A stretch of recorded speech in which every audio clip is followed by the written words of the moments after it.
नमस्कार दोस्तों, आपके अपने YouTube चैनल पर स्वागत है और मैं टेक्निकल एग्जाम गुरुजी से शैलेंद्र सिंह रावत और BSS सीनियर सेकेंडरी की ऑनलाइन क्लास में एक बार फिर से आपका हार्दिक अभिनंदन स्वागत करता हूं। 4 का अपन अध्ययन करेंगे। इससे पहले प्रश्नावली 1, 2 और 3 का मैंने पूरा अध्ययन कराया है। आज हम जो अध्ययन करने जा रहे हो प्रश्नावली 4 का अध्ययन करेंगे। दोस्तों प्रश्नावली 4.1 का जो बहुत ही महत्वपूर्ण प्रश्न है, इसमें हम रैखिक समीकरण को हल करना सीखेंगे। किसको हल करना सीखेंगे? रैखिक समीकरण को हल करना सीखेंगे।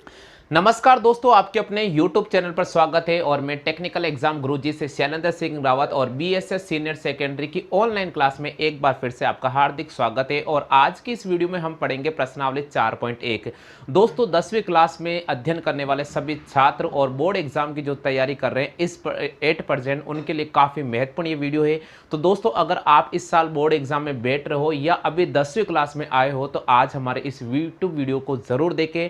और अगर आपने हमारे चैनल को सब्सक्राइब नहीं किया है तो सबसे पहले हमारे चैनल को सब्सक्राइब करके बेल आइकन ऑल को प्रेस कर लीजिएगा। इससे क्या होगा, हम जितने भी वीडियो अपडेट करेंगे आपसे संबंधित उसका नोटिफिकेशन से आपको तुरंत मिल जाएगा। तो चलिए मित्रों, यहाँ पर पहला प्रश्न दे रखा है। सबसे पहले प्रश्न का जो लैंग्वेज है वो हम पढ़ लेते हैं। प्रश्न दे रखा है, निम्न समीकरण के अनुपात A1/A2 B1/B2 C1/C2 की तुलना करो तथा समीकरण के संगत या असंगत होने की जांच करो। यहां पर पहला प्रश्न दे रखा है 2x - 3y = 8 और दूसरा जो समीकरण दे रखा है इसका 4x - 6y 6y = 9।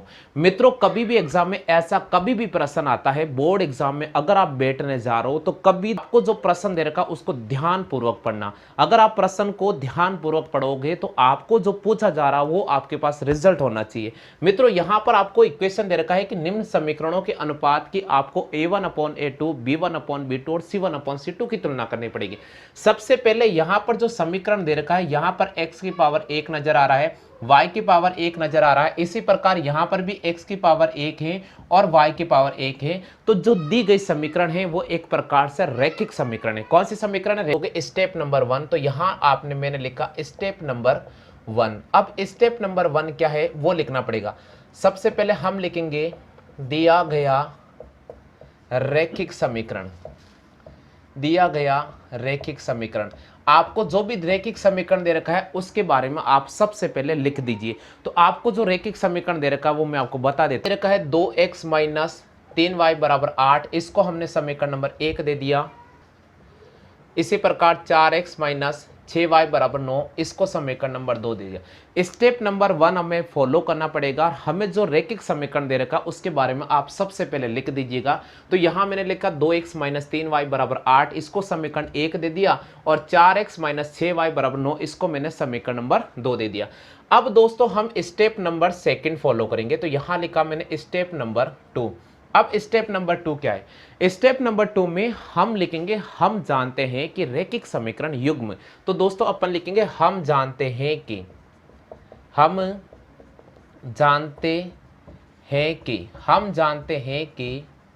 रैखिक समीकरण युग्म।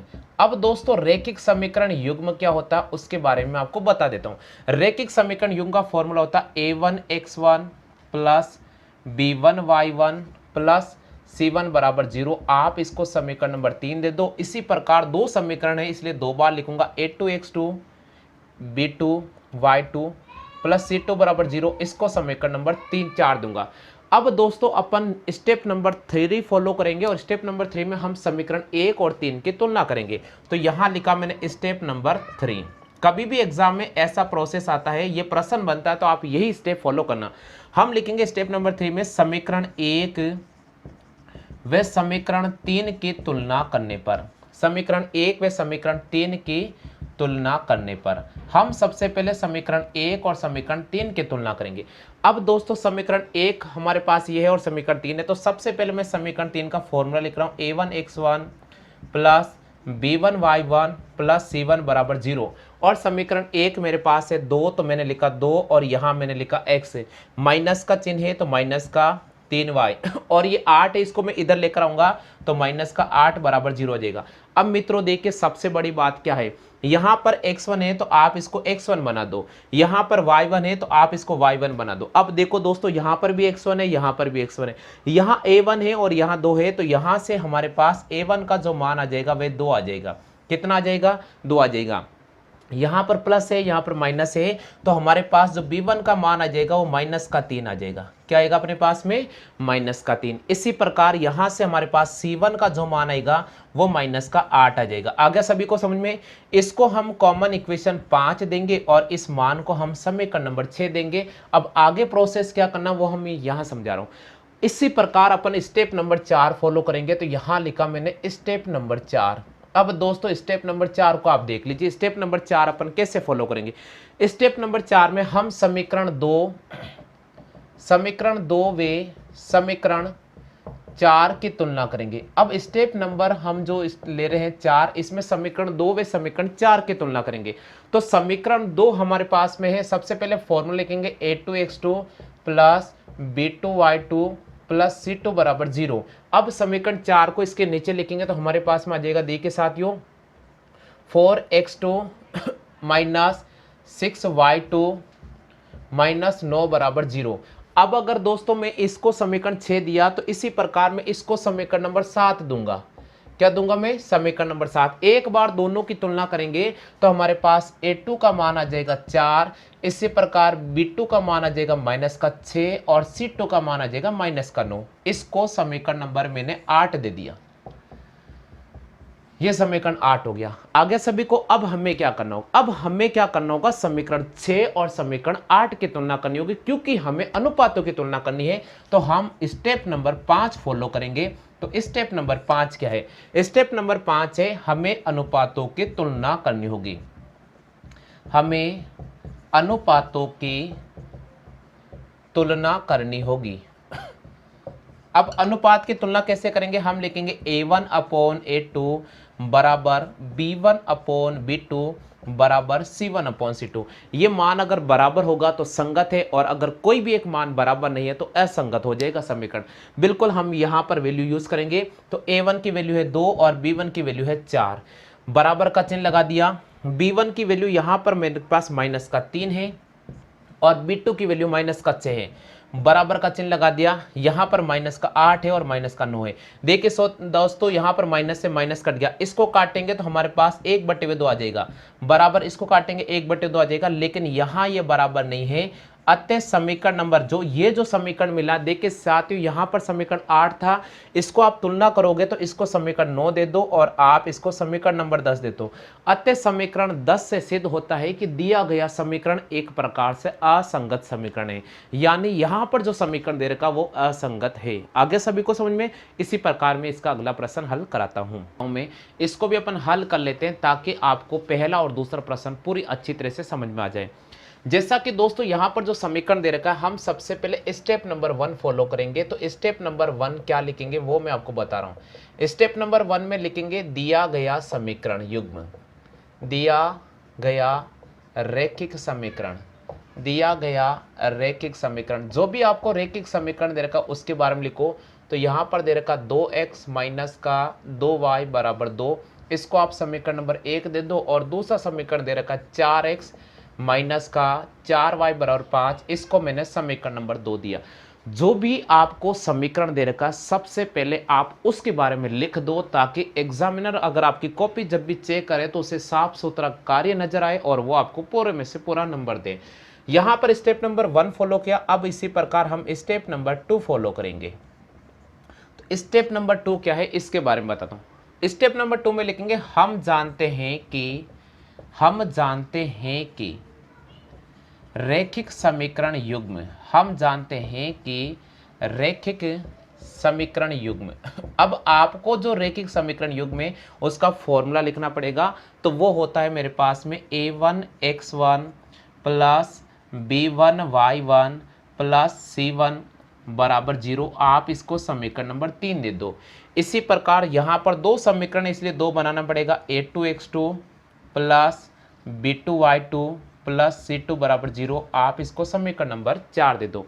अब दोस्तों अपन स्टेप नंबर 3 फॉलो करेंगे। स्टेप नंबर 3 क्या है, यहां देखिए आप, ये लिखा मैंने स्टेप नंबर 3। स्टेप नंबर 3 में हम समीकरण 1 और समीकरण 3 की तुलना करेंगे। तो यहां लिखेंगे समीकरण 1 व समीकरण 3 की तुलना करने पर, समीकरण 1 व समीकरण 3 की तुलना करने पर, यानी हम समीकरण 1 और समीकरण 3 की तुलना करेंगे।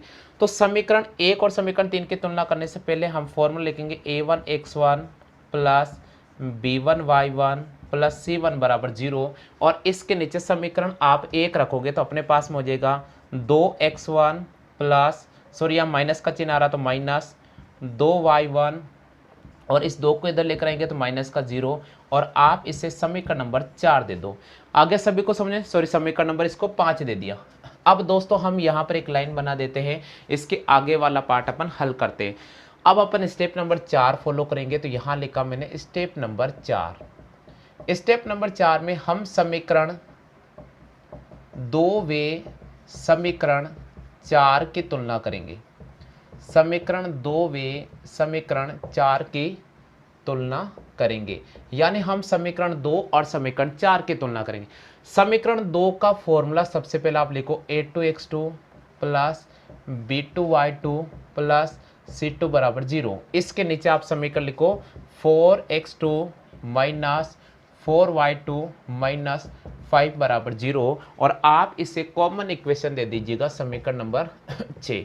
अब मित्रों यहां से आपको एक चीज और मिलेगी। देखिए मित्रों, यहां पर x1 और यहां पर x1, तो a1 की वैल्यू हमारे पास में कितने आ गई, 2 आ गई। इसी प्रकार b1 की वैल्यू कितने आ गई, माइनस का 2 आ गई। क्या आ गई मेरे पास, माइनस का 2। इसी प्रकार c1 की वैल्यू भी मेरे पास माइनस का 2 आ गई। ठीक इसी प्रकार हम a2 की वैल्यू निकालेंगे। तो a2 की वैल्यू 4 आ गई, b2 की वैल्यू 4 आ गई, माइनस का 4, और c2 की वैल्यू मेरे पास माइनस का 5 आ गई। अब हम समीकरण a1/a2, b1/b2, c1/c2 अनुपातों की तुलना करेंगे। तो यहाँ अपन स्टेप नंबर 5 फॉलो करेंगे। स्टेप नंबर 5, इसमें लिखेंगे अनुपातों की तुलना करने पर, अनुपातों की तुलना करने पर, यानी हम अनुपातों की तुलना करेंगे तो हम लिखेंगे a1/a2, b1/b2 और c1/c2। अब देखिए दोस्तों, a1 की वैल्यू 2 तो मैंने लिखा 2, a2 की वैल्यू 4, b2 की वैल्यू माइनस का 2, ये लिखा माइनस का 2, और b2 की वैल्यू हमारे पास दे रखा माइनस का 4, ये लिखा माइनस का 4, और यहाँ पर हमारे पास में माइनस का 2 और माइनस का 5। देखो मित्रों, ये दोनों कट रहा है तो हमारे पास में 1/2 आ गया। इसी प्रकार यहाँ 1/2 आ गया, लेकिन यहाँ पर 2/5 रह गया, तो ये नॉट इक्वल है, इसलिए समीकरण क्या हो गई मेरे पास, असंगत हो गई। तो दोस्तों आज का क्लास वीडियो आपको कैसा लगा, इसके बारे में आप कमेंट कर सकते हैं। अगर आप पहले बार हमारे यूट्यूब चैनल के साथ जुड़ रहे हैं तो एक बार फिर से मैं आपसे रिक्वेस्ट करता हूं कि हमारे चैनल को सबसे पहले आप सब्सक्राइब करें, बेल आइकन को इम्प्रेस जरूर करें। इससे क्या होगा, हम जितने भी वीडियो अपडेट कर रहे हैं उसका नोटिफिकेशन आपको तुरंत मिल जाए।